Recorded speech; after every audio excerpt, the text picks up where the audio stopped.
Disadvantage হচ্ছে বাবা মা যখন সবাই একসাথে থাকি কাউকে একটু ধরো বেশি প্যাম্পার করে, কেউ কষ্ট পেলো, হয়তো কেউ একজন কাঁদলো, তো আমরা যেন একে অপরের পাশে সবসময় থাকি, অনেক সুন্দর সুন্দর টাইম কাটায়, একদম বোর হই না। যে মানা পৃথিবীর সবচেয়ে ভালো শ্বশুর শাশুড়িটা পেয়ে গেছে আমার ভাবি, বেস্ট। হ্যালো করে দাও, হ্যালো। কেমন এই যে আমাদের আছো বাড়ি সবাই গোপু চলে তোমরা? এসছে ইয়ে থেকে, পান্ডুয়া বলছি, এই শেওড়াফুলি থেকে। পান্ডুয়া থেকেই আসবে, বৌমা আসবে, নাতি আসবে, সব পান্ডুয়া থেকেই আসবে, তাই তো? আমি সকাল থেকে এডিট করছিলাম, খাওয়া দাওয়া করছিলাম, ব্লগ করিনি। তা ওকে যখন পেলাম ভাবলাম যে ওর সাথেই আজকে ব্লগটা একটু শুরু করি। সবাই তোমরা ভালো আছো? নুনের দেখি। এটার মুখটা বন্ধ রেখে ওকে দেওয়া হয়েছে। নিচে দেখাও তো, গানটা দেখে দাও, দেখে দাও দাদু, দেখাও একটু নাচটা দেখিয়ে দাও, সবাই দেখবে। এই কত সুন্দর নাচতে পারে আমাদের গোপু সাহেব। দেখি দেখি দেখি দেখি তাকাও এদিকে। দেখি দাদু, দেখি একবার নাচো। বাচ্চারা দেখেছি ক্যামেরা normally দেখে থাকে, হ্যাঁ। ক্যামেরা দেখলেই সাই হয়ে যায়। গোপুর বনু। গোপুর বনু চাই, তাই তো বাবা? এই তোর মনির বিয়েতে কি পরবি দাদু? তোর মনির এতে রিসেপশনে কি পরবি? এই তো বলে আমার কি মনি, পরবে দাদু? মনি যা দেবে তাই পরবো। বলে দাও, বলে দাও সবাইকে, আমার মনি যা দেবে আমি তাই পরবো। আজকে কিচেনে আমি ভিডিও করিনি, ভেবেছিলাম যে খাওয়ার সময় করব, কিন্তু রান্নাঘর থেকে এত আওয়াজ আসছে, মায়ের একেবারে মেজাজ হাই। কি হয়েছে বাপি, কি করেছো তুমি? মানে কাটা মাছ খেয়ে বাপি তোমার জন্য পাবদা মাছ নিয়ে এলো, আর তুমি কেন এরকম করছো মা? আমি পাবদা মাছ খাই না, আমার ভালো লাগে না। আমার ছেলে মেয়ে খেয়েছিল, জামাই গিয়ে কত ভালো খেয়েছিল জানো। ওই মাছটা তো টেস্টি তো ছিল, তুমি হ্যাঁ। কেন? সবাই তো আমরা চেটেপুটে খেয়েছিলাম। আমি খেতে পারি না। অথচ আমি খাইনি আমি পাবদা কাটা মাছ। মাছ ম্যাচিং বলে করেছে। দিলুম, এক পিস করে ভাজা মাছ। মা তো রেগে গিয়েছিল, তখন তোমরা দেখেইছিলে কিচেনে। তারপর থেকে আমি আর ব্লগ বানাইনি আজকে। না এটা না ভয় পেয়ে না, বাবা মা আবার মিশে গেছে, আবার বাবা বলেছে কালকে ঠিকঠাক মাংস এনে, মাছ এনে, মাকে মায়ের সব পছন্দের এনে খাওয়াবে। এটা রোজ বাড়িতে চলতেই থাকে, কিন্তু আজকে আমার আর ব্লগ বানানো হয়নি। কেন জানি না, আমি ল্যাদ খেয়ে কাটিয়েছি, কি কি না করলাম, করে কাটালাম। আমি আজকে আর এই সবে কফি খেয়ে নিচে থেকে বাবা মায়ের সাথে আড্ডি দিয়ে এলাম। আড্ডা দিয়ে এলাম, দাঁড়ায় না। কিন্তু আমার যেহেতু ব্লগ বানানো হয়নি, তোমরা তো কিছু জন ওয়েট করো আমার ব্লগ দেখার জন্য, অন্তর থেকে, মানে সারা দিন ধরে ওয়েট করো, বা রাতেও আমাকে মেসেজ করো যে দিদি কিছু ব্লগ দাও। তো তোমাদের জন্য আমি চেষ্টা করি সবসময় ব্লগ বানানোর। আমরা 3 বোনে মিলে যে থাকি, তোমরা যে দেখো আমাদের ব্লগ, তো আমাদের কিছু অ্যাডভান্টেজ আর ডিসঅ্যাডভান্টেজ এখন আমি তোমাদের সামনে তুলে ধরবো। এই লুচ্চামিগুলো করবি না, আমি একটা কথা বলছি, হ্যাঁ? ওরা যেহেতু এখন ক্যামেরার সামনে আসার মতো অবস্থায় নেই, মানে দুজনেই উল্টে পড়ে আছে, তো আমি বলছি ওরা পাশ থেকে বলবে, তোমরা শোনো। 3 বোনে থাকার সুবিধা আর অসুবিধা। বাবু বলতো কি সুবিধা? আমাকেই প্রথমে ফাঁসা দিন। 3 বোনে থাকার সুবিধা হচ্ছে সব সুখ দুঃখ একসাথে শেয়ার করা যায়। ডিসঅ্যাডভান্টেজ হচ্ছে বাবা মা যখন সবাই একসাথে থাকি কাউকে একটু ধরো বেশি প্যাম্পার করে ফেললো, সেই সময়টা করে মন খারাপ হয়ে যায়। শুধু তোর হয়, সবার হয়, না মোটেও না। ফিলিংস যাদেরই আছে তাদেরই হবে, তাই না? তো এবার তুই বল অ্যাডভান্টেজ আর ডিসঅ্যাডভান্টেজ। অ্যাডভান্টেজ হচ্ছে যে ওয়েট গাইস, জামা কাপড়, অফকোর্স জামা কাপড় অনেক বেড়ে গেছে আমার, শেয়ার করে আমরা করি, অনেক সুন্দর সুন্দর টাইম কাটায়, একদম বোর হই না। এটা হচ্ছে একটা খাঁটি কথা। হ্যাঁ আলাদা করে বন্ধু লাগে না যে একটু হ্যাঁ। কথা বলি, অনেকদিন কথা আমরা হয়নি। সব কথা 3 জনের সাথে শেয়ার করি। বাড়িতেই বেস্ট ফ্রেন্ড পেয়ে গেছি, একদম। এটা একটা ব্লেসিং। এবার বাজে দিক, বাজে দিক সবকিছুর যেমন ভালো দিক থাকে খারাপ দিকও থাকে। বাজে দিক কি রে? No bad sides, only good side. তুই বল ভালো দিক আর খারাপ দিক, আর মানা বলুক।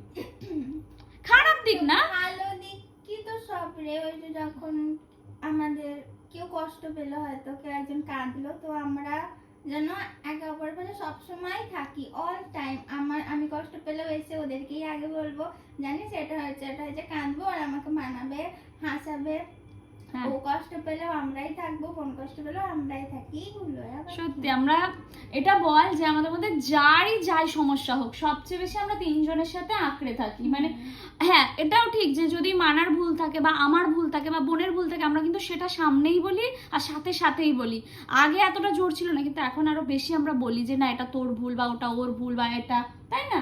এগুলো আমরা করি। যাদের সাথে আমাদের কালেশ হয়, ঝগড়া হয়, আমরা তাদের সাথে গিয়ে ফিলিংস গুলো না শেয়ার করে আমরা 3 জন মিলে শেয়ার করি। আমি কেন এরকম করবে, আমাদের কি উচিত, যাদের সাথে ঝগড়া তা তুই কেন এরকম করলি, তুই কেন আমাকে কষ্ট দিলি, তা না, আমরা তিনজনের কাছে এসে এমনটা লেস করি একদম। সত্যি বলতে কি, হ্যাঁ এমন কালেজ করি আর এমন অ্যাডভাইস তোরা দিস বা আমরা দিই, হ্যাঁ ওই অ্যাডভাইস আর এমন আমরা মাথায় গেঁথে নিই যেন ওইটাই হচ্ছে এখন বেস্ট অ্যাডভাইস, আর কিছু ভালো হতেই পারে না।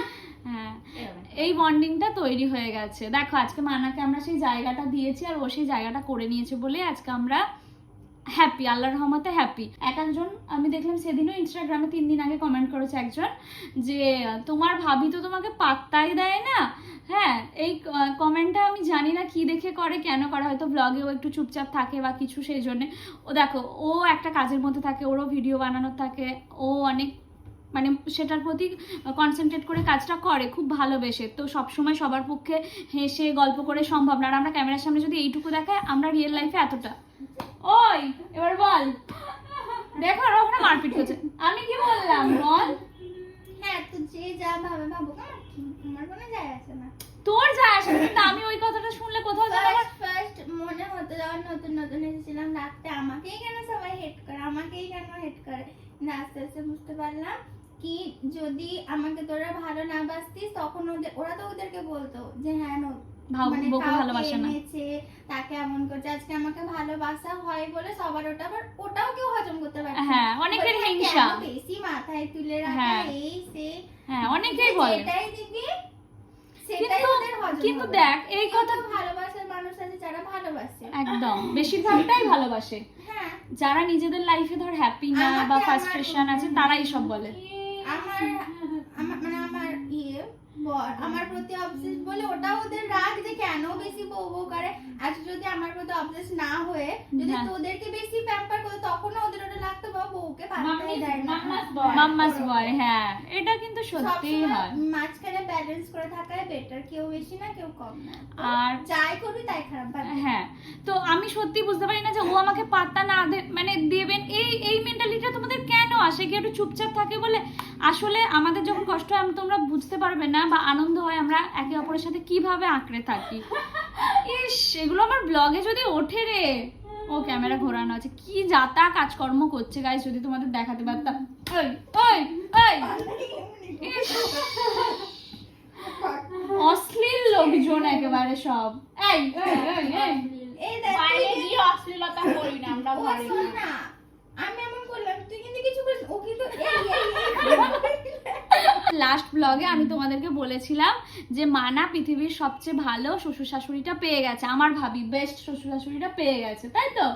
তো এটা সবাই পায় না। তো তাতে আবার কমেন্ট করেছো একজন না দুজন যে কেন তোমার শ্বশুর শাশুড়ি কি ভালো নয়? প্রত্যেকের জায়গায় হয়তো ঠিক, সবাই সবার মতো ভালো, কিন্তু আমার চোখে দেখা বেস্ট শ্বশুর শাশুড়ি হচ্ছে আমার বাবা মা, সব দিক থেকে। তারা শ্বশুর শাশুড়ি না, তারা হচ্ছে বাবা মা। জামাইয়ের ভালো শ্বশুর শাশুড়ি সবাই হতে পারে, কিন্তু বৌমার ভালো শ্বশুর শাশুড়ি হওয়াটা এত ইজি না, তাই না মানা বল? হ্যাঁ কি জামাইয়ের ভালো শ্বশুর শাশুড়ি সবাই হতে পারে, তাই না? জামাইয়ের কথা সবাই পারে, কিন্তু বৌমার ভালো শ্বশুর শাশুড়ি কজন হয় কি, তাই না? তাকে প্রায়োরিটি দেবো, ছেলেকে কম, বা তাকে কি খাবে, সে কি চায়, সেগুলোকে প্রায়োরিটি দেবো, এটা সব বাড়ি পারে না। আমি আমার লাইফে আবার যা কিছু বেস্ট পেয়েছি সেটা আবার তারা পাইনি, আবার তারা তাদের লাইফে অনেক কিছু বেস্ট পেয়েছে সেটা আমি পাইনি। এরকম তোমাদের জীবনে সবাই সবার লাইফে কিছু কমি তো রয়েছে, এরা ভুলভাল বকছে। তো যাই হোক অনেক কিছু তোমাদের সাথে শেয়ার করলাম, এবার ব্লগটা এন্ড করতে হবে, কারণ সামনে বোনের পরীক্ষা, পড়াশোনা তো করে না, বন্ধ কর না, একটা পিএনপিসি আছে গাইস, আমার পিএমপিসি করবে। তো চলো আজকের ব্লগটা রিলেটিভকে নিয়ে বন্ধ করবো। তো চলো তোমাদের সাথে দেখা হবে আবার নেক্সট ব্লগে। ভালো থেকো, সুস্থ থেকো, আনন্দে থেকো। আজকে জাস্ট একটুখানি নিজেদের মনের কথা শেয়ার করলাম, কি করব তোমরা এগুলোই পছন্দ করো। দেখি হাতগুলো দাও দাও, ইয়ে বন্ধন प्यार का बंधन